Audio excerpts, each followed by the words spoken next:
നമ്മളൊന്ന് ചുറ്റും നോക്കിക്കഴിഞ്ഞാൽ എന്തിനുള്ള അവസരം ഉണ്ട്, അതുതന്നെയാണ് ഇസ്രായേലിലൊരവസ്ഥയും.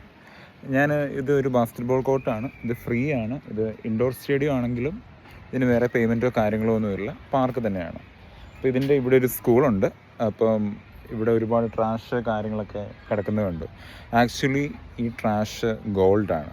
ഇത് ജസ്റ്റ് ഒരു കൊക്കക്കോളയുടെ ഒരു ബോട്ടിലാണ്, ഇവിടെ കിടന്നൊരു ബോട്ടിലാണ്. ഇതിൽ നമുക്ക് കാണാം റീസൈക്കിൾ മീ എന്ന് പറഞ്ഞ് എഴുതി വെച്ചിരിക്കുന്നത്. അതിൻ്റെ അകത്ത് ഇത് കാണാം 30 എന്ന് പറയുന്ന എഴുതി വെച്ചിരിക്കുന്നത് കാണാം.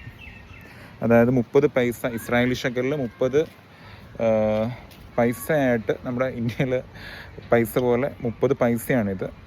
ഈ സാധനത്തിന്, അതായത് ഇന്ത്യൻ മാർക്കറ്റിൽ ഈ ഒരു ക്യാനിന്, ജസ്റ്റ് യൂസ് ആൻഡ് ത്രോ ഇട്ടിരിക്കുന്ന ക്യാനിന് ഇതിൻ്റെ വില എന്ന് വെച്ചാൽ 10 രൂപയ്ക്ക് മുകളിലാണ് ഇപ്പോഴത്തെ റേറ്റ് അനുസരിച്ച്. അപ്പം ഞാനിന്ന് ഇവിടെ വന്നു, കുറച്ചധികം ബോട്ടിൽസ് കണ്ടു. ഇതിപ്പോൾ ഒരു 8-10 പറക്കി ജസ്റ്റ് ബാസ്കറ്റ്ബോൾ കളിക്കാൻ വന്നു. ഒരു ബാഗുണ്ട്, നമ്മൾ അതെടുത്തു. ബാസ്ക്കറ്റ് ഇങ്ങോട്ടിട്ടു, പരിപാടി തീർന്നു.